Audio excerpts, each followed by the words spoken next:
Welcome to the Sports Bros Podcast, featuring the almighty B-Live, the money man Scottie D, and your host, the head of creative Eddy. The Sports Bros Podcast, by the fan, for the fan, talking sports just the way you like it. And without any further ado, let's give it up for the Sports Bros.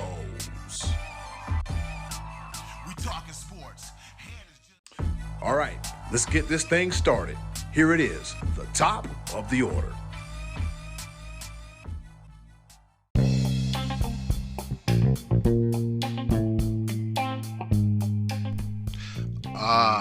It is the smell of sweet, sweet victory. And with that being said, ladies and gentlemen, welcome to another episode of the Sports Bros Podcast.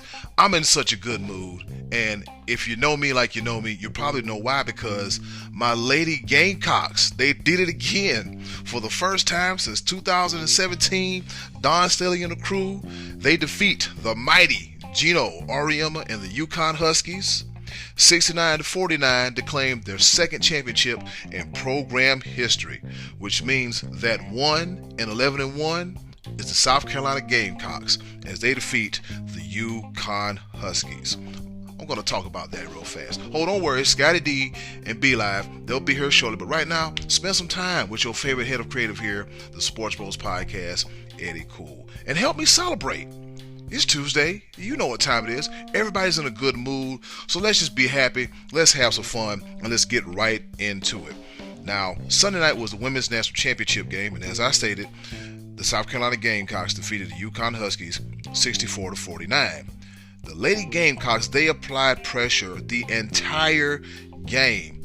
And at the end of the first quarter, they were already up 22-8. Let's just say, ain't much to talk about because them Lady Gamecocks did not look back. They applied the pressure early and often. It made life real difficult for Gino Auriemma and the Lady Huskies. Destiny Henderson, she finished with 26 points. Aaliyah Boston missed everything. That's right. She tipped in with 16 rebounds and 11 points as well too. And then Zaya Cook, she also chipped in with 11 points. And as I said, the South Carolina Gamecocks are the 1-11-1 because beforehand, Gino Auriemma was undefeated. He went 11-0 in national championship games, but now Don Staley is now 2-0 in national championship games. So shout out to my home state of South Carolina, which means we're more than just Myrtle Beach. We play some good basketball, and this is hashtag the Dancing Dawn Dynasty. Since B-Live want to have a hashtag by all Rosie to Dabo, I'm going to have one too, and I'm going to get into the festivities also. Moving right along, let's talk about last night's title game between the North Carolina Tar Heels and the Kansas Jayhawks. Now, going into the game, Armando Bacot, he sprained his ankle, and he said, you know what, I'm still going to play. Even though I sprained my ankle against Duke, you're going to have to cut it off because I'm still going to play. And you talk about grit and determination on behalf of Armando Bacot. All right, so UNC came out on fire, and they went on an 18-7 run in the first half. And Kansas, they struggled to find their footing. They were missing shots. They just seemed flat. They came out real flat after destroying Villanova the game before. But I don't know what Bill Self's told them during this halftime. They look like a completely different team. If you watch the game, they came out like a completely different team. They were fired up. There was more intensity, going after second chance buckets, playing aggressive defense. And they're finding their groove, and they began offensively on a 12-1 run, to begin the second half. Like I said, they turned it up defensively, and UNC, the Tar Heels, they got into early foul trouble, especially Leaky Black. He couldn't stay out of trouble. Manick, he got into trouble as well too. But they still fought. The Tar Heels still fought. They took the lead at one point of the game, and it was real back and forth. They still fought until the end, but then within mere seconds, or like a minute left in the game, Armando Bacot, he re-injured that ankle again, and you really hate to see the game end on that note. I was like, oh man, I would rather have it end any other way than a young man, a student athlete who gave us all, who had another big game, his 30 consecutive double-double, and he comes up short. Not no fault of his. I mean, when you play sports, you get injured. And I was looking at the replay, and I was like, hey, what's up with this part of the hardwood where it looked like it was kind of shifty, moving a little bit? But I don't know. That might just be me seeing things and making up stuff, and I hope not. So with that being said, the Jayhawks won a close one, 72-69. Now, there were 5 players between both teams that were in double figures, and it goes as follows. Armando Bacot, he had 15 and 15, 15 points, 15 rebounds. Brady Manick, he also had 13 points and 13 rebounds. R.J. Davis had 15 points and 12 rebounds for the Tar Heels. And Puff Johnson with a stellar effort. I thought he threw up on the court at one point, but that man was giving his all. He must have been hydrated. He also had 11 points. For the Kansas Jayhawks, David McCormick, he had 15 points and 10 rebounds. Christian Braun, he also had 12 points and 12 rebounds. And Ochai Ogunjabai, I hope I didn't butcher his name. I just watched the video, but the guy, they're Mr. Everything, he also had 12 points, and he was also named the most outstanding player of the tournament. And Remy Martin for the Jayhawks, he also had 14 points. I'm just happy that these games are competitive. These national championship games, especially on the men's side of things, was competitive. It was back and forth, and it was a slugfest. Shout out to Hubert Davis and those kids for making it during the first run, during his first year under the helm, which means North Carolina is in good hands. And shout out to Bill Self for winning his second national title. Hey, I say it like this. Roy Williams left both programs in great hands. So shout out to the Kansas Jayhawks and the South Carolina Lady Gamecocks. You don't know how excited I am. I got off work and I was like, oh, my girls won it. They did the damn thing. They made me so proud because, like I said, I had to endure years of BeLive bragging about Clemson, they winning, and I just had to sit there with mud on my face because you know the Clemson and Carolina rivalry is deep. It's serious stuff. It's one of the most intense rivalries in the country. But for this one day, I get to say, you know what? My team won a national championship. So that's what? One in baseball a while back, ladies basketball in 2017, and this one in 2022. All right, ladies and gentlemen, with that being said, let's take it to Hunter Simboli as he joins us this week as we talk about baseball, and Scotty's very excited. So is myself and the almighty BeLive. Baseball Talk with Hunter Simboli coming up next. Ladies and gentlemen, it's almost that time of the year. The grass is being cut. The lines are being drawn on the base paths. Opening day is right around the corner. And with that being said, you know who we got on the podcast to talk baseball with us, our Jeff Passan, our Tim Kirchin, our Buster Olney, the one, the only, back for the 11,000th time, Hunter Simboli. What's going on, Hunter, man? Welcome back to the podcast. How you doing, partner?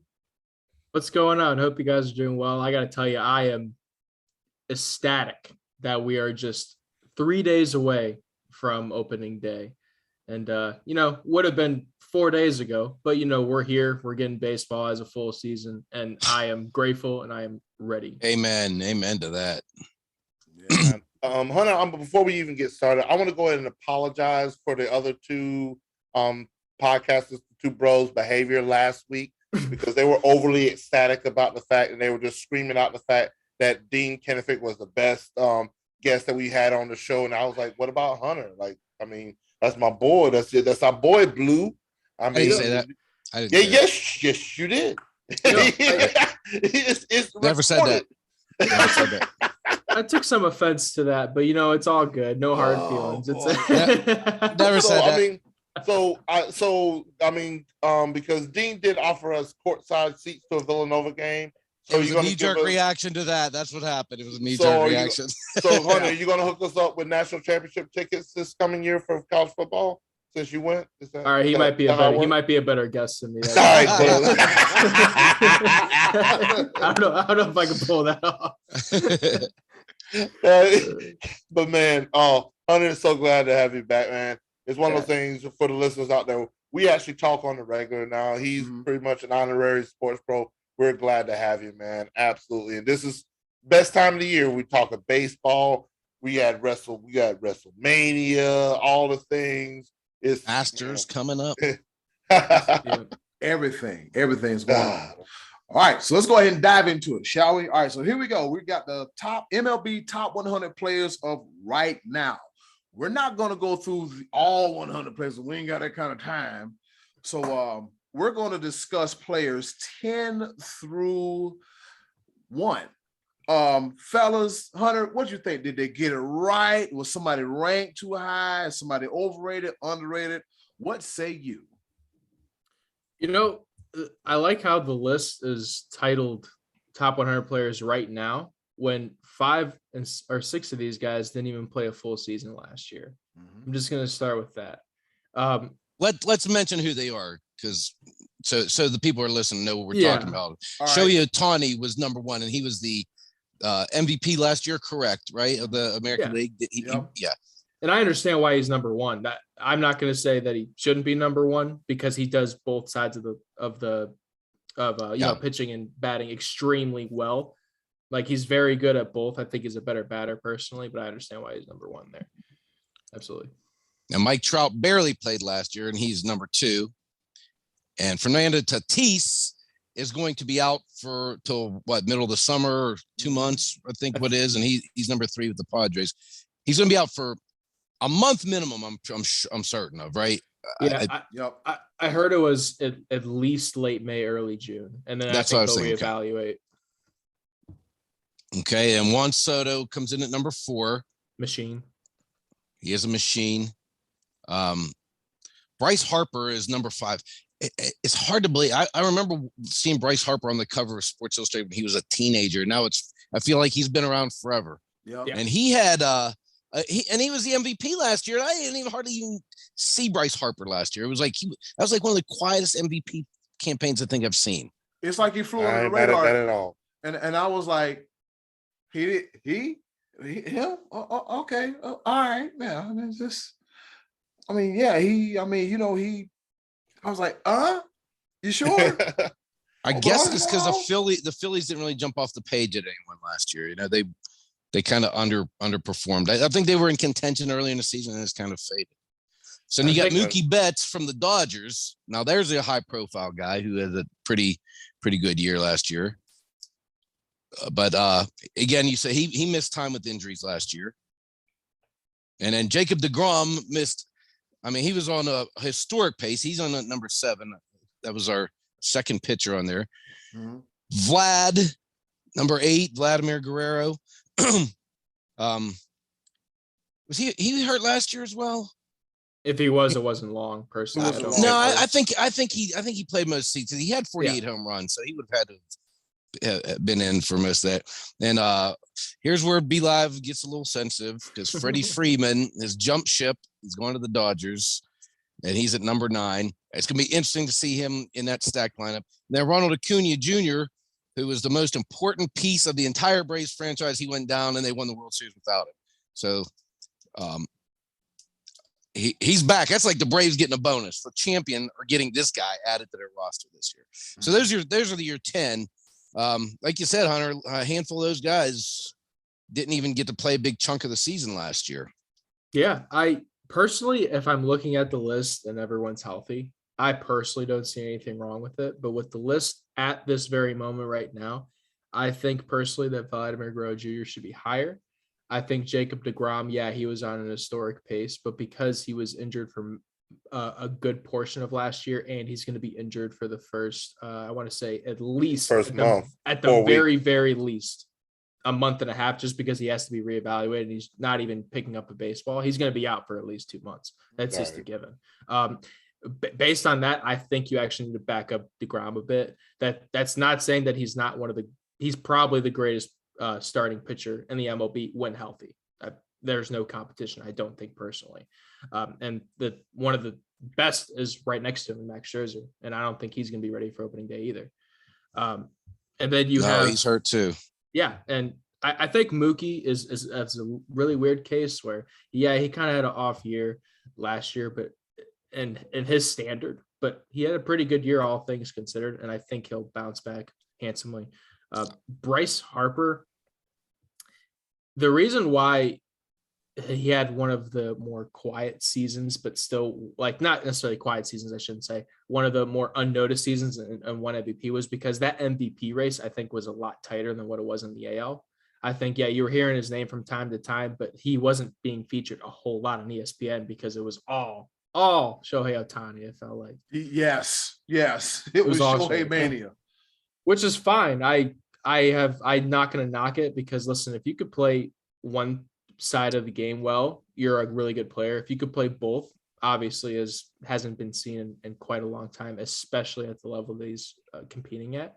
So, I mean, I really don't have a whole lot of problem with this list. I really don't. I think the main one for me is I think Vlad should go up at least 1 or 2 spots. That's my personal opinion.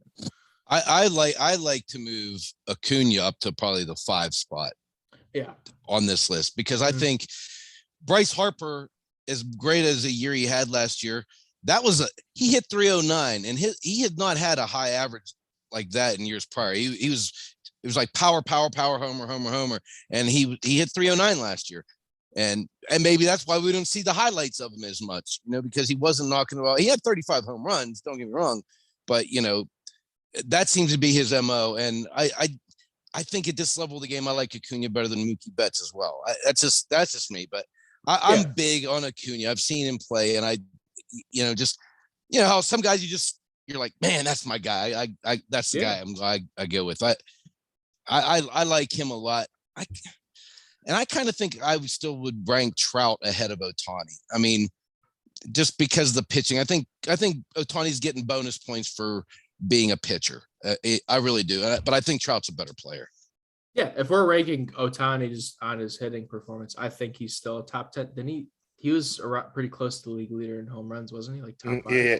Yeah. He had 46 home runs and 26 steals. So, I mean, he did damage with the bat. Like, he wasn't like the best pitcher, but he was a decent enough pitcher. That's why they gave him. He does get bonus points. I think he's getting bonus points because of his pitching. Yeah, that's what I'm saying. Yeah, I think that's a part of his game. I think you just kind of have to count it, which makes, like I said, I'm not. I'm not agreeing with any of it. Yeah. The one thing that I will say is, I think if Bryce Harper, like, say if he was second place in MVP voting, I think he'd be in like the 9 spot. Because he won MVP, I think that also gained him a couple spots. That's how I interpret it. Because if you're the NL MVP, you're gonna be in the top, top 5. I think you have to be, unless there's so much more competition in the AL. Well, it's one of those things where this list is designed to individualize the players, and so that's why I mean, like Shohei Ohtani, both sides, offense and pitching. He's up there, but then it's one of those things where what does that equate to team wins? And so that's why you look at a guy like Freddie Freeman that's at the 9 spot. I don't think Freddie Freeman's a top 10 player. I think that he's very serviceable. I think he's very. Let's go ahead and get this out of the way because I can see Scott stewing right now. The fact that I'm not hating on Freddie Freeman. No, I'm not stewing. I'm kind of in agreement with you. I don't think he's a top 10 player. I think Ronald Acuna was on his way. He had an MVP season before he got hurt last season. I think he has a much bigger upside, and so I'm very certain that we're going to see the best of him this year. I want to say that, like, Mookie Betts, I think just because of his star appeal, gives him a little bit more of what he is. Because he's, according to this list right here, he's the best Dodger on the team, and I don't think that's true at all. I think their pitching should have some players a little bit higher than Mookie Betts on here. But then again, especially when it says right now. Yeah. Like that's like, yes, he only played 122 games, but his numbers, even during those 122 games, didn't jump off the charts. Mm-mm. And trust me, I'm a Mookie Betts fan because not only is he a great baseball player, he's also a great bowler. And I like both. I said what I said. Scottie D, like, this is episode 150. You know me by now. I know. I know. Like, And Why that's, do you think that you was- are? that's the second time you brought up bowling when it came to Mookie Betts. Who do you think you are? I am. Hey, oh my goodness! What? Somebody said that. Dub, Oh, Pete Weber. no. I'm talking about WrestleMania. Hey, what is his name? Pat McAfee said it when what was his name? When it was Jackass. Johnny Knoxville versus Sami Zayn, and Johnny Knoxville had the bowling ball and threw it in between Sami Zayn's legs, and literally Pat McAfee said, "Who do you think you are? I am." I was like, "Yes." He said that during WrestleMania. I am way off topic right now. Yeah. Yeah. I haven't watched it yet, so we're gonna stop talking. I was gonna watch it later today. My bad. You're very much off topic though. So let's stop talking about bowling and WrestleMania bowling balls. As I look at this list, I like Nolan Arenado, who's at 19 on this list. I rank him ahead of Freddie Freeman. I mean, I think Nolan Arenado is a heck of a ball player. Now he's going to have another full season with the Cardinals. I mean, he's all those years in Colorado and got acclimated to a new team. I don't know. I think he's fantastic defensively and with the stick. And now I also get to say that one person on this list that I rank ahead of Freddie Freeman, he came in at number 26, Matt Olson. Listen, I was gonna go. I love that pickup. They love both that suck. the Braves. They both suck against lefties. That's all I'm gonna say. Oh wow! Yeah, Freddie Freeman, I think in his MVP year, he averaged like 241 against lefties. That's some mediocre. But I like that move so much for the Braves. I think Matt Olson is a heck of a pickup, a heck of a player, at not the higher price tag as Freddie Freeman was going to command. That's basically what happened. The Braves knew that he was pricing himself out, so they went and got this guy instead. And I do not think Braves fans are going to be disappointed once the season starts with getting this guy. No. I mean, let's look at the Braves, our World Series team last year, Braves and Astros. Who do you think has a better chance of going back to the World Series of those two? Braves. I agree. I agree. I don't think it's close either, personally. That's just me. I think the Astros. I think losing Carlos Correa has really got to be a big deal for the Astros. That guy's been the heart and him and Altuve. They're the heart and soul of that team for all these years. Yeah. And the Astros are slowly eroding. They lost Springer a few years ago. Verlander's hurt. Garrett Cole's gone. But yet, I still think they're going to be in the playoffs this year.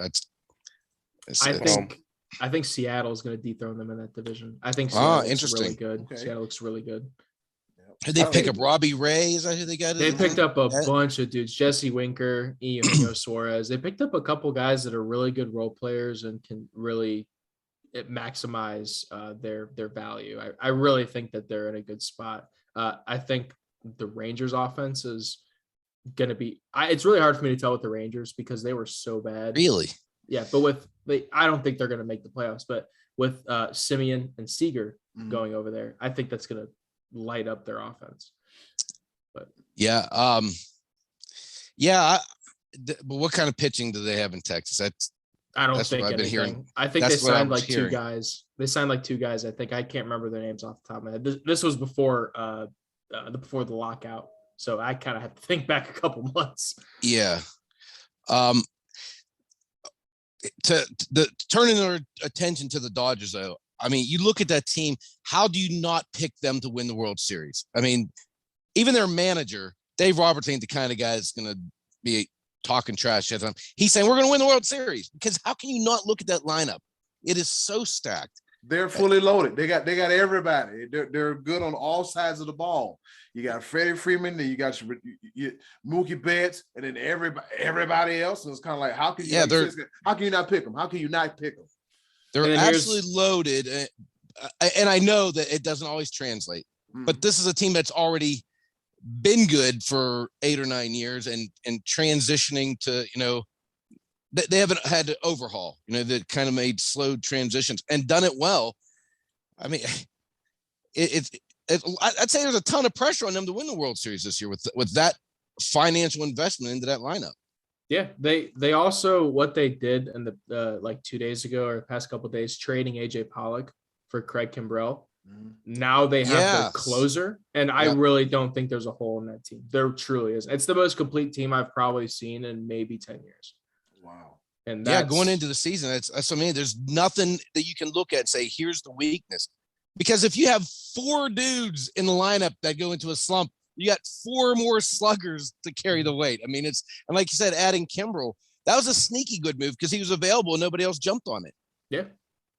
And they traded it was a 1-for-1 trade, which you hardly don't see anymore. But it's an old-fashioned baseball trade. You trade White Sox said, hey, we need an outfielder. Dodgers said, hey, we need a closing pitcher. Even swap. Their payroll or their cap hit for 2022 is pretty close. It's almost exactly the same. So I think it's a good trade for both teams. I'd say the White Sox are poised to probably sit atop that division again. I think and getting a guy. Well, I know it's going to be a rough year probably in Cleveland. All signs point to this as a rebuild, huh, Hunter? I mean, I don't know. Well, let's talk about the rest of this top or whatever we're talking about, and then I'll dig into the Guardians because I got a couple of things. All right, so here we go. Before we get to the Guardians, as Hunter mentioned earlier in the group chat, that the Oakland A's are burning it down like Seth Rollins. What in the hell is going on in Oakland? Matt Olson gone, and now what's the other fella's name that just left? Matt Chapman. Matt Chapman and Manaea, right? Yep, Manaea's gone. Yeah, Manaea's gone. What's going on in Oaktown? What's that? What happened? I have no idea. I think they're trying to trade everybody because I think they're eventually going to try and move to Las Vegas. No, that you can take that as a joke if you'd like. I was joking, but that actually might be a legitimate possibility. Yeah, I mean, I don't know what they're doing. They didn't spend any money in free agency either. They're going to start some AA players up there, man. That's what it feels like they're doing. but it's Billy Bean. His madness always. I mean, he sees things other people don't see. On a limited budget. But eventually that madness got to turn into some results. Well, I mean, they're postseason almost every year. I don't understand why they had a good core, and I think you know what might have been is once they didn't re-sign Matt Olson, they're like, all right, we're gonna rip everything off. Mm-hmm. I think that might have been what happened, at least by my perspective, because they have let's see, Jesus Luzardo is a really good up and coming starting pitcher. You got a couple other guys that are Caprillion, I think, is on the roster still. They've traded so many people I don't remember. Yeah. He's okay. Murphy, the catcher, he's up and coming too. He's a good power hitter. A couple other guys, their bullpen was actually incredibly solid as well last year. They've always been a playoff caliber team. So I think Olsen kind of just tore everything down. That's what I kind of realized as we're talking about it. Yeah, that could be. Like I said, you never know what Billy Bean's looking at, but usually he turns it around fairly quickly. If this is a rebuild, then he's putting together pieces for a run next year. Who knows? But let's go to the other coast for a minute, because the last several years, the AL East has seen like sort of a rotation in the postseason with the Rays, who've been like the upstarts, the Yankees and the Red Sox. Is this going to be the year? Because I think it might be where the Toronto Blue Jays actually sort of sneak right to the top, because I remember last year on opening day thinking this team could be good enough to contend, and they lingered again for a while, but were not able to break through the top. But you got to figure, I mean, Vladimir Guerrero is he's like 23, 24 years old. He's 23. Super young, coming into his own.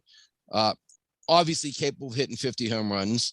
You got Bichette, who's capable probably of 30 home runs and hitting 300. And they added a couple pitchers, guys who aren't really considered big names, but are quality starting pitching. I mean, that's always the tough division. Orioles are going to be bad. We'll just say that the Orioles are. You didn't have to mention that. They're down at the Orioles are going to be kind of hanging around with the Guardians and my Pittsburgh Pirates as far as like bottom feeders. Oof. But the Blue Jays, they seem poised, I think, to actually be in the conversation this year. Because honestly, I don't trust the Yankees as much as I love the Yankees. I don't trust them. It seems like they're swapping relievers, they're swapping catchers. Yeah, they got older by getting Donaldson. I don't trust the Yankees, and I don't trust Garrett Cole because his spin rate's all goof without the spider tack. You know, that's their big pitching investment. I think the Blue Jays have a chance this year. Yeah, I personally, when I look at that division, I think the most complete, none of them are complete. I'm going to say that right now. I think the most complete team in that division, I think, is Boston. However, I do think the Blue Jays do have a better offense. I think they need to get another reliever or two. That's where I think their weakness is. Okay. Bullpen. Fair enough. I think their offense is second to none. I would put it against almost any other offense but the Dodgers. I think the Blue Jays are that good in terms of offense. I'm a big fan of Vladdy, always been. Now, if you want to go over to the Yankees, I have no idea what they're doing. They're getting older. I don't know what the status is on Aaron Judge. I don't think anyone does. And I don't know if he's going to resign. I don't know if we're going to go into another pre-arb. I don't know what he's doing. I think they're getting ready to present him a monster contract. I think that's what's going to happen with him. I don't think he's going anywhere. I would hope so. I think he's a really good player. I think he's really good and right. He's got a strong arm, great bat, strikes out a lot, but who doesn't? The Yankees are such a weird. They've always been a weird team, and it's been like this for the past 3 years, where they just make these weird moves, and somehow they end up kind of working. I think Anthony Rizzo was a good signing last year. Mm-hmm. And they re-signed him back. They got him back. They got it seems like they're going to move Torres to second. Yeah. Which, where does that leave DJ LeMahieu, who's like really your best hitter? And you don't DH a guy like that when you have Giancarlo Stanton as your DH. It's going to be interesting to see how they kind of piece all that together, because Gleyber Torres really was shown to not be a shortstop as much as he is a second baseman. And the Yankees went, and in that same deal, they got, I forget the guy's name with multiple names that came from the Rangers, played for the stopped for the Twins for 2 days, and then he came in that Donaldson deal. Shoot. You know who I'm talking about. He's shortstop. He's playing shortstop. Oh, shortstop. I don't remember. Dude, there's been so much movement with the Yankees that I don't even know who they have anymore. That's like one of the only teams where but he's a quality shortstop. They did get a shortstop, but my point is, if they're planning on having him be the shortstop and move towards the second, where does LeMahieu fit in? I thought maybe they might let Rizzo walk out the door and LeMahieu's playing first, but they re-signed Rizzo. I mean, it just seems like a bunch of moving pieces with the Yankees right now. They just are signing guys, and I don't trust that. I don't trust the team chemistry in that kind of situation. They did that a few years back during the Carlos Beltran era, where they had him for a couple years, and and Greg Bird playing first base, and it just didn't seem like anything meshed. But I feel like the Blue Jays can mesh, and the Red Sox as well, as you said. And the Red Sox, who did they just sign? Somebody they signed. It was Trevor Story. I forgot that Chris Sale is actually going to be out for a month though, or a month or two. So that might be actually kind of big. He has got a rib issue. Well, he'll be back there for the bulk of the summer, seemingly. And he sat a good deal. They just signed Trevor Story. I know you Trevor Story. Yeah. Yep. All right, Hunter, moving right along. Opening day is coming up. The Guardians. What you think? What are your expectations, predictions? How do you feel about the Guardians with opening day right around the corner? I think Scott said it kind of pretty apparent that Chicago is going to lead that division. I'm not going to say I disagree with that. I agree with that. But I think that there is going to be some fun moments for this year for the Guardians. You kind of have a couple new guys that are coming up. That made that 28-man roster now for the first month, with Stephen Quain, Connor Pilkington, and the backup catcher, Brian Lavastida, I think is how you say it.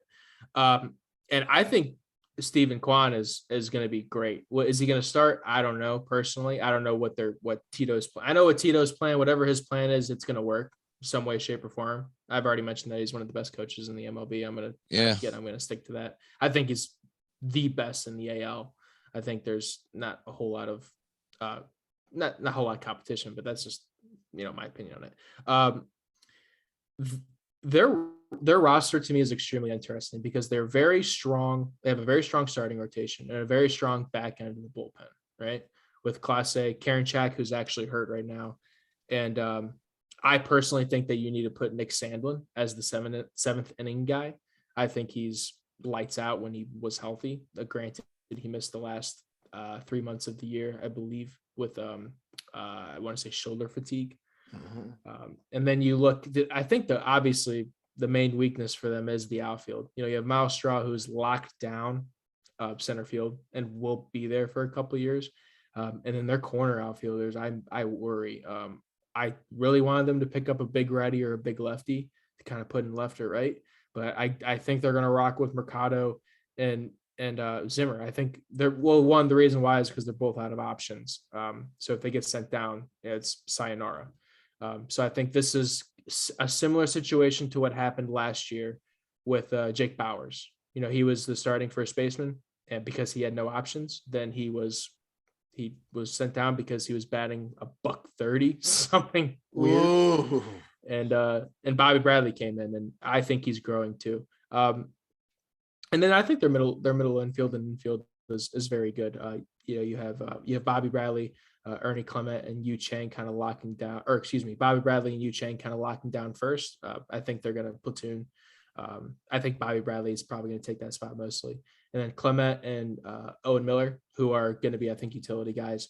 And then you have Ahmed Rosario, who is trying to play outfield, but I think he is going to be the starting shortstop for this year.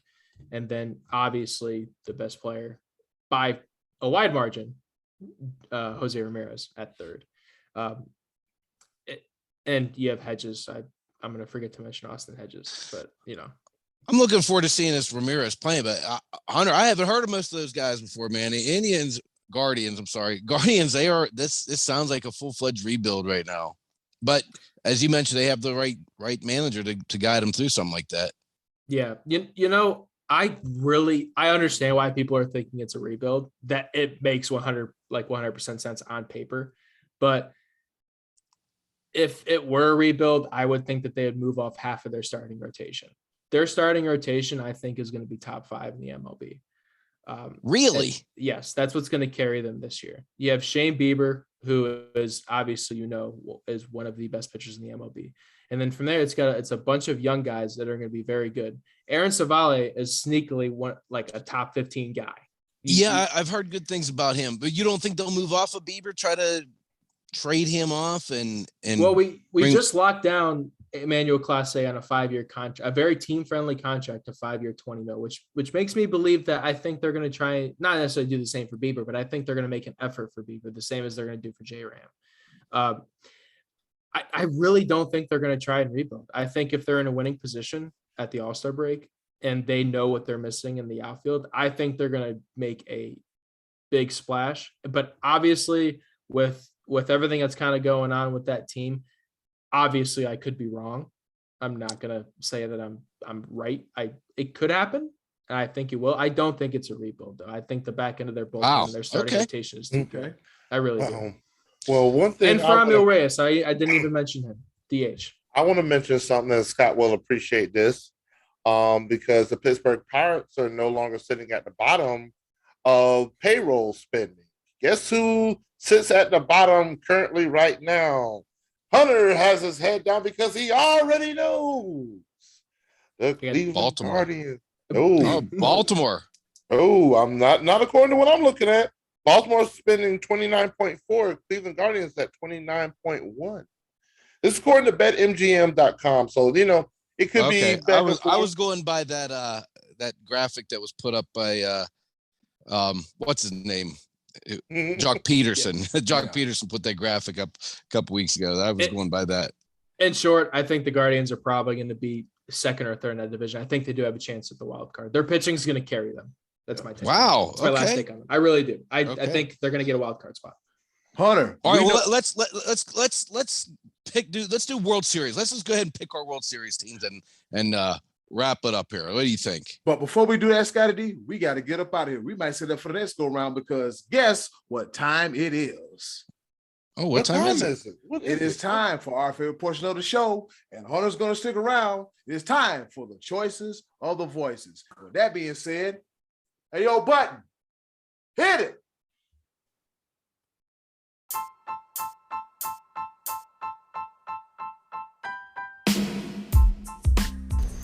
And now, our favorite part of the show, the choices of the voices. Once again, thank you to the wonderful and ever so lovely Miss Button for introducing our favorite portion of the show, the choices of the voices. Per usual, Hunter, he's like, you know what? I'm going to hang around for this one too. Hunter, it's always a pleasure to have you here for the choices of the voices. Scottie D, we're kind of sort of at the end of WrestleMania season. And with that being said, what's the question for this week's choices of the voices? All right, crazy weekend of WrestleMania. I've got my fill of wrestling, but here's what we were talking about over the weekend.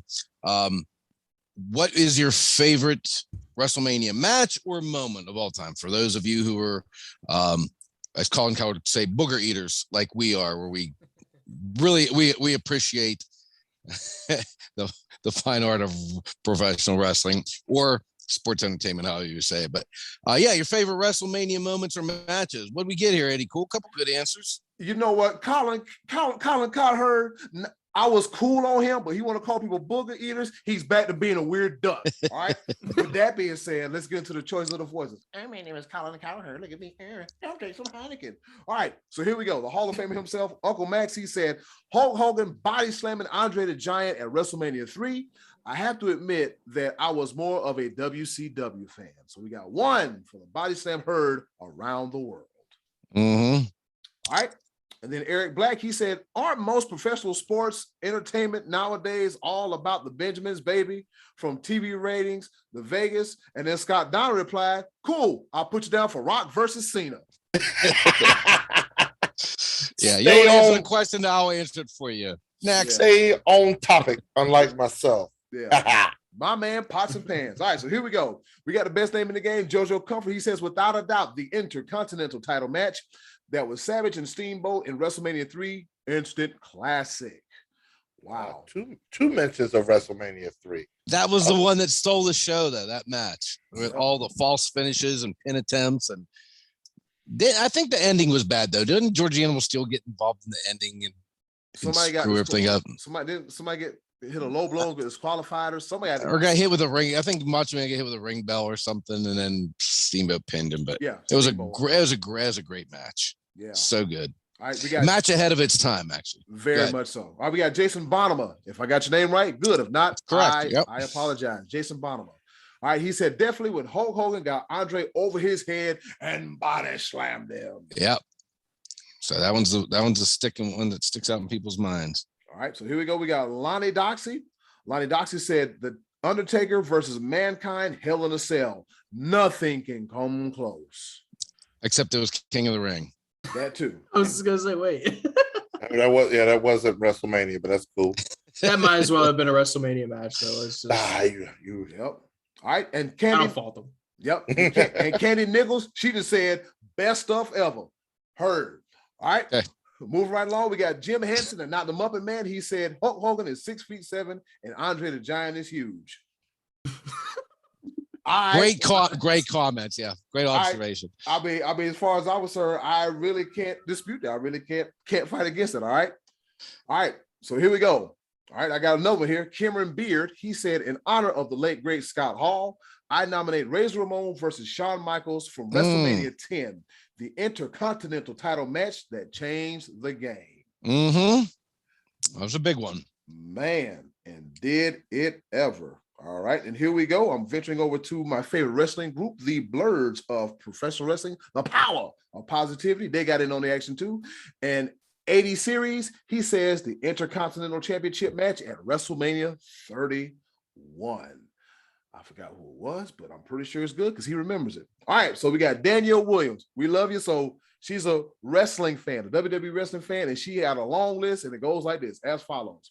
She said Savage versus Steamboat, WrestleMania 3, Intercontinental title match. Owen Hart versus Bret Hart, WrestleMania 10. Shawn Michaels versus Razor Ramon, WrestleMania 10 ladder match for the Intercontinental title.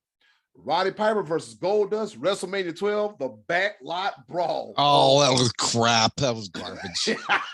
But it's a great moment, all right? All right, she comes back with some more. She says Bret Hart versus Stone Cold, WrestleMania 13, no holds barred with Kim Shamrock as a guest referee. All right. Okay. She gave us a bunch of them, so shout out to Danielle for her participation. All right, and then we got James Murdoch. He said Triple H, Gene Snitsky, and Heartbreak Kid Shawn Michaels at WrestleMania 20. I don't remember that one, but Snitsky. Yeah. WrestleMania 20. Hold on, wait. I know what you did there. Okay, good. All right. That's a bad joke. we gonna do it here then. We gonna put that one in the can. All right. Rock versus Austin, WrestleMania 17. He said HBK versus Undertaker, WrestleMania 25. Kofi Kingston versus Daniel Bryan, WrestleMania 35, and Roman Reigns, Daniel Bryan, Edge, WrestleMania 37. James Murdoch gave us a bunch of them. All right, then we got Anthony Bauman. He said Rock versus Austin, WrestleMania 17. Razor versus Shawn Michaels, WrestleMania 10, the ladder match.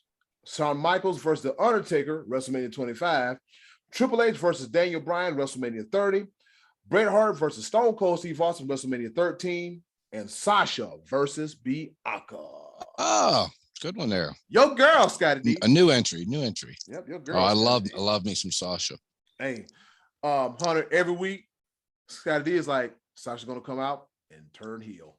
You sure about that? I love the heel version of Sasha. I love it when she's a heel.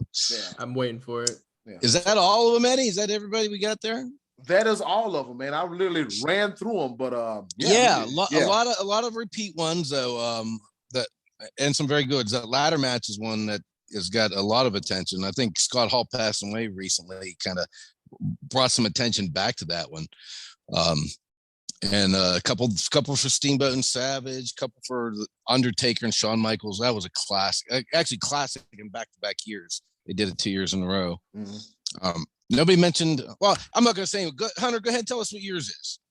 I got 3 actually, and I can say that these haven't been mentioned yet, which I am very proud to say. Actually, the first one I got is Brock Lesnar versus Kurt Angle, WrestleMania 19. 5-star match that was known. 5-star match that was known for a hysterical botch that scared everybody. Ooh. Oh my gosh, the shooting star press by Brock Lesnar. Rumor has it they were going to end the match that way, and I think that would have been a beautiful ending to it, demonstrating that amount of athleticism for such a big dude. Second one, Eddie Guerrero versus Kurt Angle, WrestleMania 20. Ooh, just a wrestling match that ended in very Eddie Guerrero style, if anyone remembers, with the shoe. Ironically, all of these are involved with Kurt Angle. That wasn't on purpose, I promise. Third one, Kurt Angle versus Shawn Michaels, WrestleMania 21. Another just straight wrestling match. I can't pick a favorite between those 3. I think they're all what they are, wrestling matches with very good endings that got a lot of crowd pop. Yeah, those are good ones. Yeah, that was a good one. I'm going to give you 3, and Kurt Angle's on one of mine too, but it was not one that probably anybody else would think of. But when Kurt Angle teamed up with Ronda Rousey to go against Triple H and Stephanie a few years ago, I thought that match was so entertaining because that was the first time we saw Ronda Rousey get into become a pro wrestler out of the UFC, and Kurt Angle kind of carried her into the legitimate tag team match and she had that Ronda had that was going in with that grudge against Stephanie, and I just thought that was really an entertaining one. It wasn't by any means a great match. It was just one of those moments I thought was a really cool. It was just very entertaining the way the match was laid out. Steamboat and Savage is probably got to be my number 1 just because of how good it was. And I didn't realize, these wrestlers usually call matches as they go along. They have an idea of how they lay it out and they call it to each other in the ring. But they actually, I saw Ricky Steamboat do an interview where he said they actually had numbered a sequence of and practice these things so that when it came time to do the show, Savage said he wanted to steal the show, and they certainly did, because Andre the Giant and Hulk Hogan was not a classic match. It was not very good. It was 7 minutes of 2 big oversized guys just kind of knocking into each other, but it was known. It was the most famous probably match in WrestleMania history. I would say to this day, it's WrestleMania 1 with Mr. T and Hulk Hogan was a cool thing because it started it. It kicked it off. Mhm. But that was the one that just blew the roof off. I mean, that's when it just kind of made WrestleMania what it is. But in between those two, I have Hulk Hogan against The Rock, because Hulk Hogan coming back as the NWO bad guy to where he was the great hero and going face to face, one-on-one with the great one. And he was supposed to still be the bad guy, but the crowd couldn't stand it. They had to pop for him. Yeah. And that was in Toronto. And Canada always has huge, hot crowds. And that was a phenomenal night. And I think Jericho and Triple H went on after them, and the crowd was just spent because that match had just taken everything all out of them and kind of spun Hogan back around to being a baby face on the WWE again. So those are three of the ones I came up with off the top of my head. There's one more. I'm not going to mention it because maybe one of you other guys will. I don't want to step on toes. Be live. Let me hear what you got. All right. Before I go into mine, I got a couple of them, but I wanted to help Eddie cool out with WrestleMania 31, where the Intercontinental title match, that was actually outdoors, one of the few daytime outdoors WrestleManias, and this is where Daniel Bryan won a ladder match. Was it you know what? San Francisco, right? Yep. Okay. That was a great pay-per-view, actually. Oh, yes. Daytime. I really did like that WrestleMania. So that was one of those things I was like, I know what he's talking about. It was actually seven people. But that WrestleMania, to me, always will be ruined by the fact that Triple H went over Sting.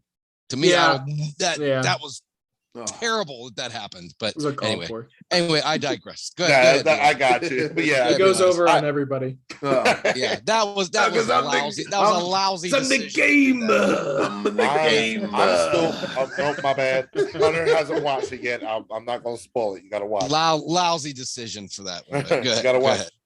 But so, that one, I want to go ahead and put out there. I want to give homage to some of these newer matches that we've seen. Nobody gave any love to Bad Bunny. No. You're not. Why not? No. I tell you the what. amount of effort that he put in. He's not a wrestler, but he put on an amazing perforance. But his name is Bad Bunny. I mean, come on. My God. You got I just want to throw that out there. But the match, and this is actually a two-parter. This is a two-parter because they went back to back. It was WrestleMania 25 and WrestleMania 26. But WrestleMania 25, Shawn Michaels versus The Undertaker. Now you're talking. Shawn Michaels descending from above in the all white, and Undertaker coming from the floor in the all black. Man, what a match. And then the 26, when it was career first streak, man, that right there, they call Shawn Michaels Mr. WrestleMania for a reason. And those two matches were their upper echelon. Nobody sells better than he does. I honestly think nobody performs better than he does. And just how close that match was, getting hit by the tombstone, barely jumping out. He hitting sweet chin music on The Undertaker, barely jumping up. And it was just, I'm not even just the nostalgia of him descending from above, angel versus devil, good versus evil. The build up to that match was insane. And so, yeah, WrestleMania 25, that one's going to be just slightly higher than 26, the streak versus career match. But that's definitely my favorite, my best WrestleMania moment, without a question. One little thing I want to add to that WrestleMania 25 match. That match, first off, was one of the, if not the greatest match of all time in terms of WrestleMania. But one of the more memorable moments in that match was actually The Undertaker almost giving this cameraman a concussion. He literally drove off the top rope. Shawn Michaels oh my God. He's broken in half. He almost had a broken neck. Yeah, that's what happened. God. Call back to the Undertaker versus Mankind match when Jerry Lawler is like, "Oh, that's it. He's dead. He's dead. He's dead. That man has a family. He's dead. He's got to be dead." Let's see, man. A few of my favorite matches have already been mentioned. Number 3, I'm gonna have to say The Rock and John Cena when they had their brawl, if I can find the word, at WrestleMania, because there was so much on the line. It was part-time Dwayne versus full-time John, and they had actual beef in real life, and so it materialized in the ring and made a good story. I mean, we had to wait for a year to get the match, and then also, like, before that, there was a SummerSlam before. It was like one night only. It was The Rock and John Cena on a team for the first time ever, never again. So the build up to that whole story was great too, and the match was great as well too. Then you can't forget Savage and Steamboat. That's just a classic, just a masterclass. Like a lot of wrestlers between the past 20 years to like 30 years now, they go back to that match to study the psychology, the ins and outs, selling everything in that match. It was a textbook match. And I think that's one of other than the series of matches that Rick Steamboat had with Ric Flair, that has to be one of his best matches of all time. Definitely. Yeah, best matches of all time. And then Hulk Hogan versus The Rock. I purchased I didn't see the match in when it was live, but I wound up buying a Rock disc set, disc DVDs and stuff, right? So I said, let me watch this. And I was like, oh my God. I felt like I was at Sky Dome and I was in the crowd, and it was supposed to be bad guy versus good guy, but the fans said, nah, we gonna flip it. What we're gonna do is we're gonna flip it, and you can see Rock and Hogan look at each other like, yeah, you know what to do. And so then they had to flip it. And it was just awesome seeing like Hulk Hogan, an icon in the game, despite what he's done, an icon in the game, come back at this point in career, and you got the past versus the present. This is an epic clash. But my favorite match of all time at WrestleMania had to be the first match between Shawn Michaels and The Undertaker, as you mentioned. Sorry, bro. I'm sorry. It's okay because it's in the upper pantheon of top matches of all time. I watched a lot. I'm telling my age, but I don't give a damn. I've been watching wrestling for over 30 years. I've seen a lot of good matches. I've seen a lot of bad matches. Speaking of good matches, the Briscoe brothers and FTR, they had a classic. They had a classic this past weekend at a Ring of Honor pay-per-view. And Ring of Honor is back on the come up. So I think it's a good investment by Tony Khan that he got Ring of Honor. But that match between The Undertaker and Shawn Michaels, it was just the back and forth drama. I'm like, he gonna end the streak. Oh my God, it's over. And it was just a back and forth. They told a story. It was great. It was absolutely phenomenal. Just a classic. Dave Meltzer got rated 5 stars. I'm gonna rate it 11,000 stars. One of the best matches I've ever seen of all time, or in the words of Santino Marella, of all the times. I'm actually surprised that one of them wasn't mentioned, and this is going to be on my list until I thought about it a little more. WrestleMania 24, Ric Flair and Shawn Michaels. That was the one that was the one I was holding back on not mentioning. Because that was Flair's retirement, and I'm sorry, Shawn Michaels. No. I love it. It needed to be mentioned. It needed to be mentioned. Right, and that's why I didn't know if one of you guys were going to mention, so I pulled back on saying. I was close. Bringing it up though, I mean I love you and I'm sorry, the super kick, and that was super cool. That was great. And the Daniel Bryan yes thing was another pretty good moment when when they didn't want him to be the champion, but pretty much the fans hijacked the 3-month lead up to it. So that was kind of a cool thing too. So a lot of good answers there, man. A lot of good memories. Yeah, it was a great build-up, man. I'm telling you, man. I'm thinking about WrestleMania. I'm like, man, I've seen a lot of WrestleMania matches, but that one between Shawn Michaels and The Undertaker, it was just back and forth. And then, speaking of that match you were talking about, Hunter, it was the first time in about 30 years Ric Flair finally hit the move off the top rope without getting body slammed. Oh, yeah. He finally did. Speaking of finally hitting a move, and I'm about so sick of it, I'm just going to go ahead and say it. When will Randy Orton ever hit the RKO when he's pounding the freaking mat. He never hits it. Ever. It has to come out of nowhere. Out of nowhere. It has to be out of nowhere. Why do they do that every time? He's going to his start place. No, he's not. He's gonna miss it every time. Randy Orton slithering like a snake. Right? And now you got Riddle doing the same thing, and they both can't hit it. Oh, there was a match. There was a match. I'm so sick. I'm sorry. I'm so sick of it. He's going to his start place. No, he's not. He's gonna miss it again. We know it's coming. We know it's coming.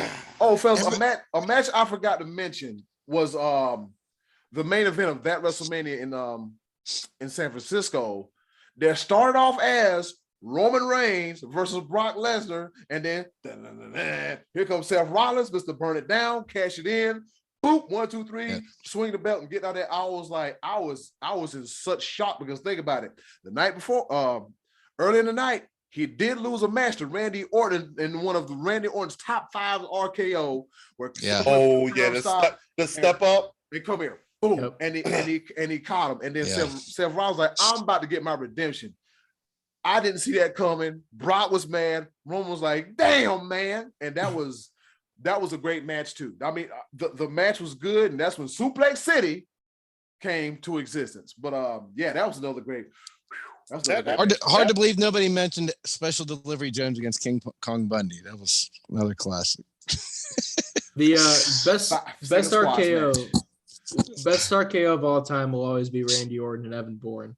Yeah, no one can change. When he did it. Oh my God, yeah. Shooting star press, yeah. It was like it was so clean. Yeah, but that step up one with Seth Rollins got the height on that. Yeah, that was cool. Yeah. I believe I flew off the edge of my bed after that. I was like, oh my God, he killed me.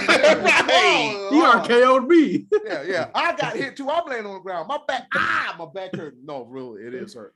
All right. Shout out to everybody for their participation in this week's Choices of the Voices, a very fun pro wrestling brother spirit edition of the Choices of the Voices. Scottie D, what's on tap for next week? And thank you, Hunter, because you gave us the idea for that question of the week on our last we had you visit with us a few weeks ago. So we took your suggestion and ran with it on that one. So thank you for that suggestion. And now back to our regularly scheduled program, Talking Sports. So next week we're going to talk about baseball because baseball season is coming upon us. You get to choose one pitcher and one player. You get the first pick to build your team to win the World Series this year. Who you got? You start with one pitcher and one player. And again, this is to win the World Series this year. So we're not confusing if you're going to try to build long-term. So if you want Justin Verlander, and you go take him. So that's what we're going to talk about next week. Current players. Yeah.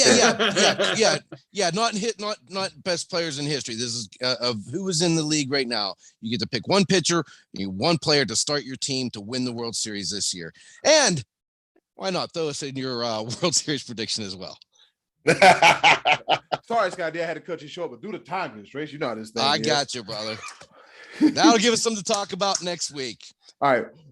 Once again, shout out to our guest, Hunter Simboli. He'll be hosting the Guardians Weekly Show podcast on April the 11th, correct? Yeah, correct. On the Keon Sports YouTube channel and on their website at keonsports.com. So check him out. Show our little brother some love. He's growing up right before our eyes. Our favorite guest ever. The best guest You're gonna have me you about to have me writing a whole apology letter to Dean tonight. Dear Dean, I don't know what got into your best friend, but despite what he says, you know what? Yeah, we appreciate Dean. We appreciate you 200 as well. We appreciate anybody that comes through here on the Sports Bros podcast. We're just grateful, just like my welcome mat says at my apartment. Grateful, glorious. Oh well, that's another story for another day. Thanks once again for joining us for another spirit edition of the Choices of the Voices. Ting.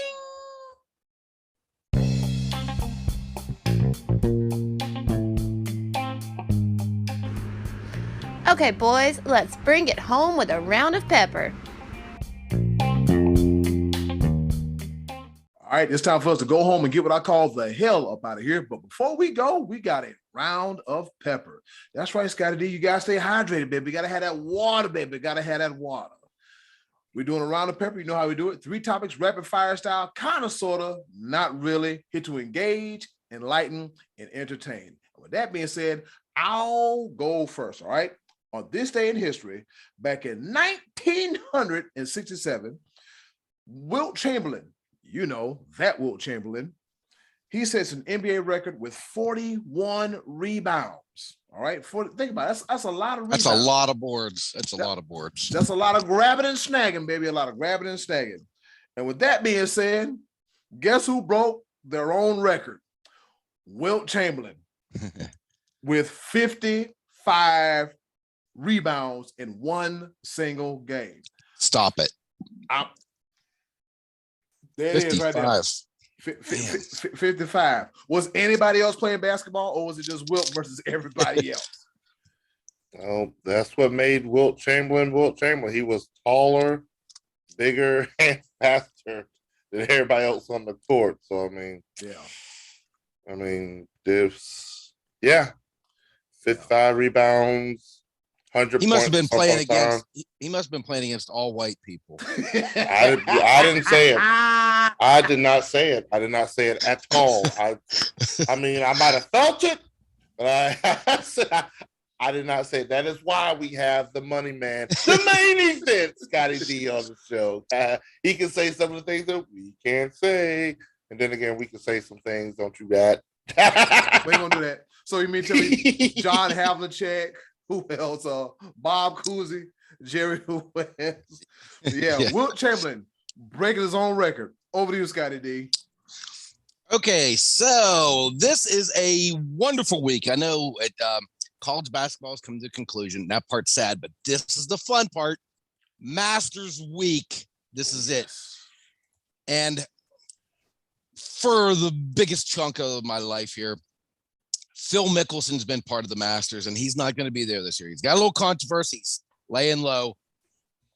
But guess who might be there? By the time you're listening to this, you might already know the answer, because I don't as of now. But the one and only Tiger Woods is in Augusta. He's practicing. He's playing. He said back in October, November that he'll never full-time go back to the tour again, but he'll pick and choose his events. Wouldn't it be something if Tiger Woods was able to play in this event this week? And even to make the cut, you cannot expect him to win that. That's just too much. That's like asking Michael Jordan to win an NBA championship with the Wizards. You just can't expect certain things to happen. But it sure would be nice to see Tiger play this event this week. Hopefully he'll be feeling up to it again. He's calling himself a game time decision. Hasn't made that happen yet. But it'd be great to see Tiger back at Augusta. That just gives you all the feels when it comes to the Masters. And I'm picking the guy who I believe to be the best golfer in the world to win it, Brooks Koepka. That's my pick for the Masters. Anyway, looking forward to the Masters this weekend. Be Live, over to you. Oh, well, the best player in the world shares a namesake with you, I thought. Scotty Scheffler's number one, but just saying, he's hot. I'm picking Brooksy. Well, I'm going with Scotty myself, and I am looking forward to the Masters.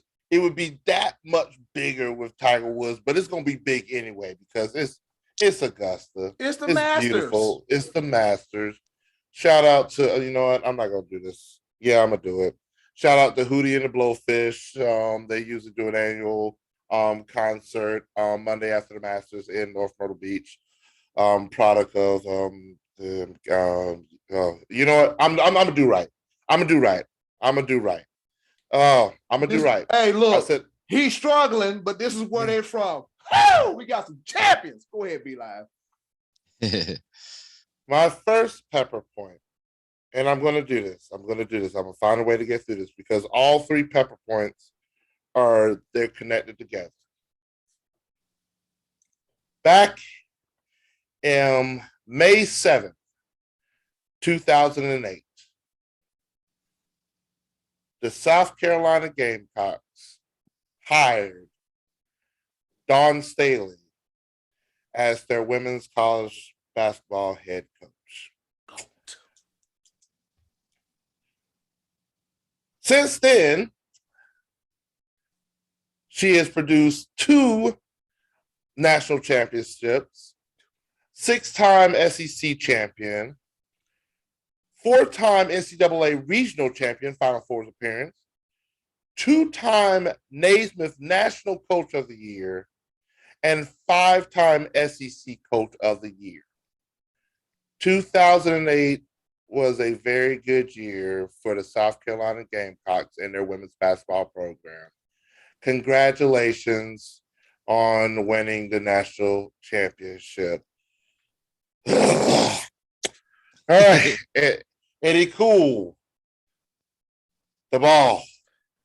Hashtag dancing Dawn Dynasty, baby. Woo! You have no idea how good it feels to wake up in the morning to know that South Carolina Gamecocks are a champion. I don't give a damn what sport it's in. But in the words of the Almighty Be Live, I digress. All right, so in some other news, I kind of missed it a few weeks ago, but you know what I said to myself? I gotta bring it to the forefront because this might be a potential job offer for yours truly, the HOC, head and all, Eddy Cool. So dig this. Of course, you know, right before the NFL draft, all 32 teams, they send their respective talent scouts to said colleges and everything, right? So, you know, they go to the Nebraskas, the Oregons, out there to California with the 90,000 colleges they got out there, Texas to their 50-11 colleges and so forth and so such. So Deion Sanders, right? The coach of the Jackson State Tigers and HBCU University. He has a bone to pick with several teams because for some strange reason, out of the 32 teams, out of 22 showed up. And I quote with Deion Sanders, he said 22 teams. 22 teams came to witness our kids yesterday in its entirety, and I appreciate you. All right. He said, but there are 32 colors, 32 teams in this Crayola box.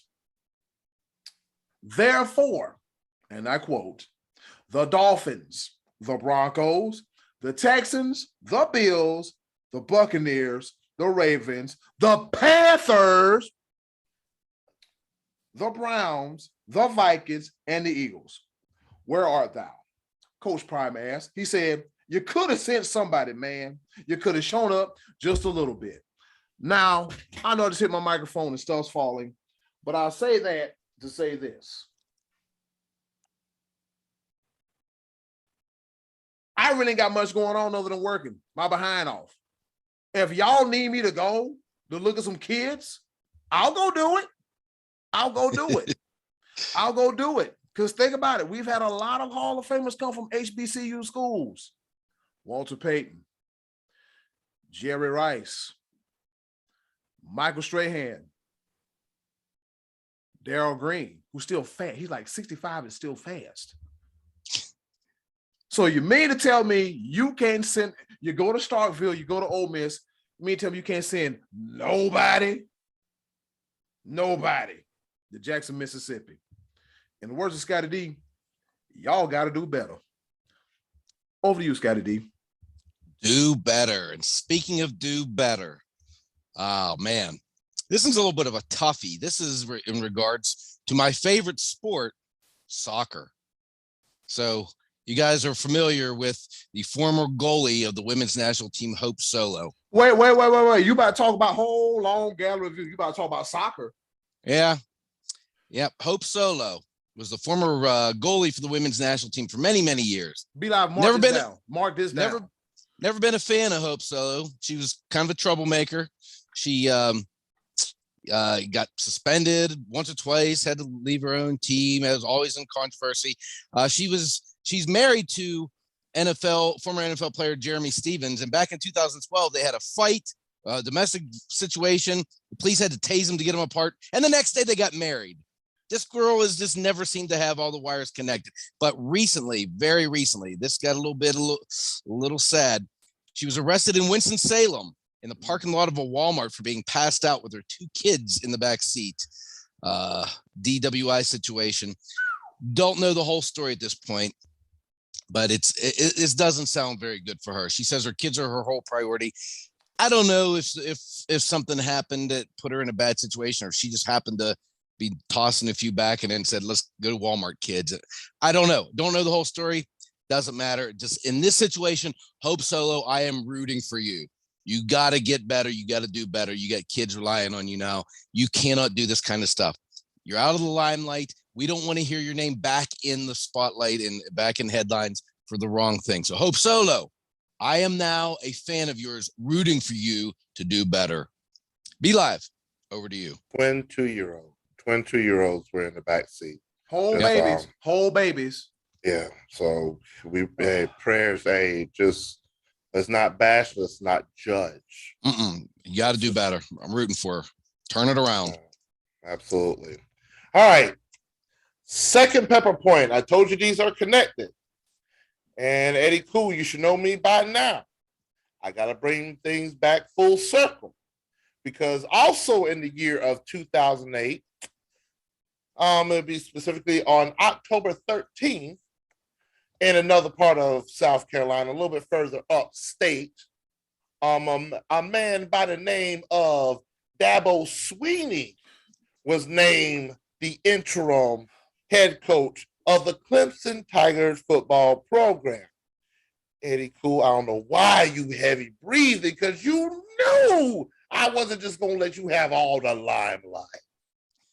And ever since that day, in October 13, 2008, Dabo Swinney's done nothing but win 2 national championships as the Clemson Tigers football program. He's a 7-time ACC champion, so 1 more than Don Staley. He has 6 college football playoff appearances, which is 2 more than Don Staley's Final 4 appearances. He is a 3-time Paul Bear Bryant National Coach of the Year, which is 1 more than Don Staley. But he only has 2 ACC Coach of the Year, which is 3 less than Don Staley. But at the end of the day, Don Staley, you're doing good. But when it comes to me, your boy, the Almighty be live. All roads lead to Dabo.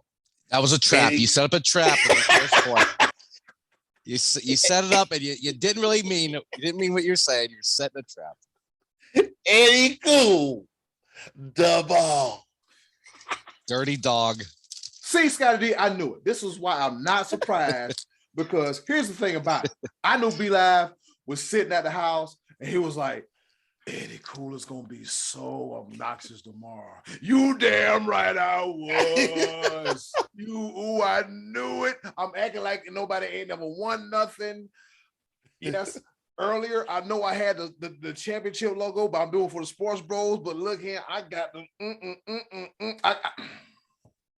And B Live faked grace. He was faking grace in the first ever win. But that's okay. That's okay. That's cool. That's fine. That's dandy. Third and final pepper point. Ladies and gentlemen, I know this past Friday, you was like, what in the world is this on my podcast feed via the Sports Bros podcast? I'll tell you what it is.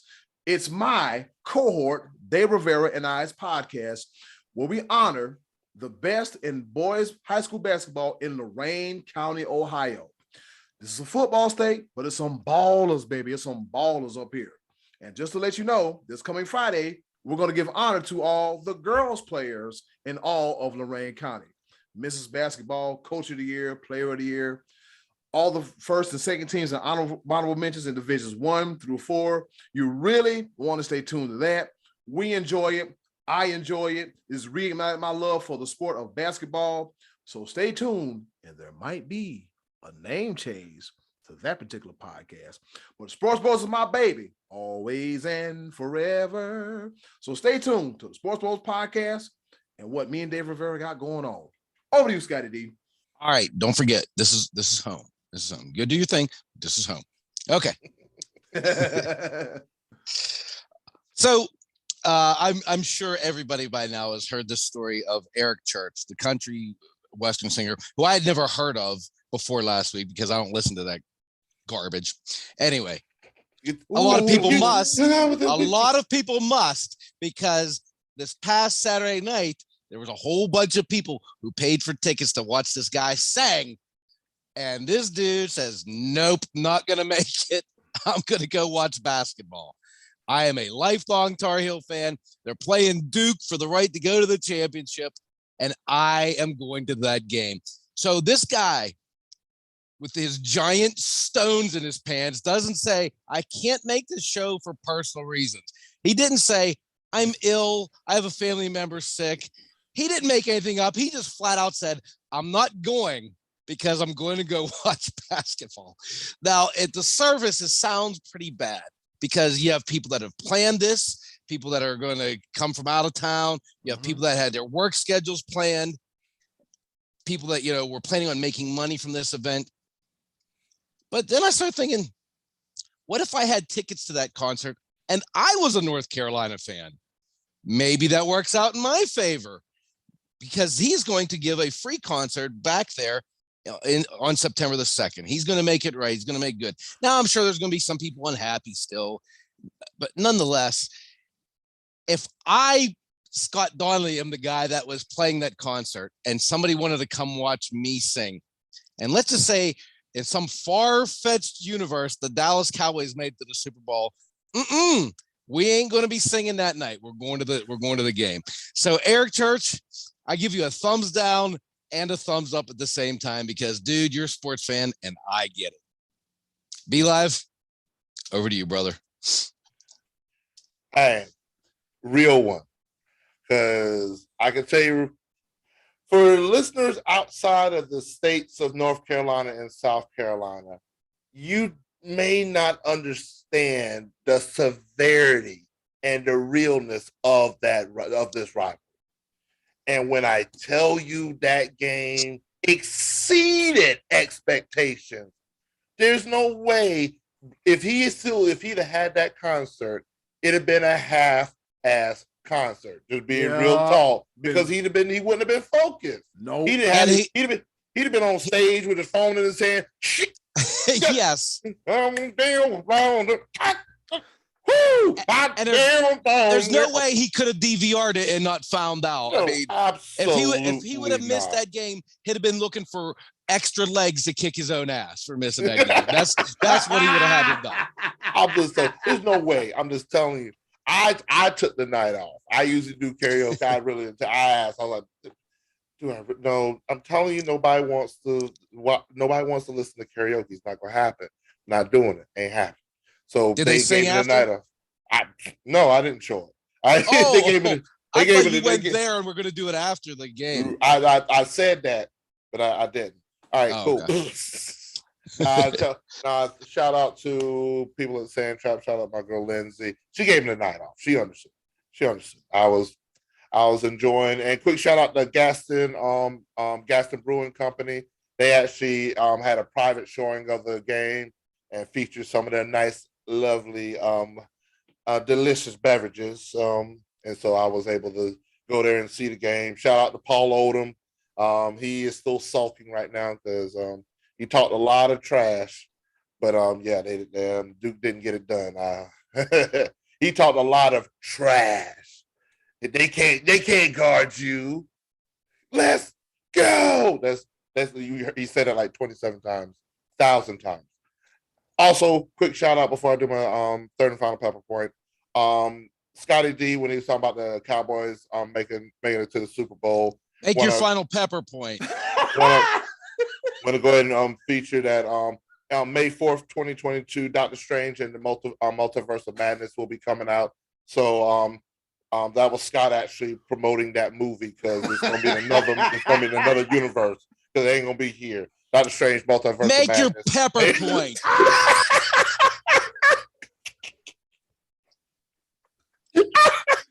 Oh man, I need this podcast to end. Make your point. Let's go.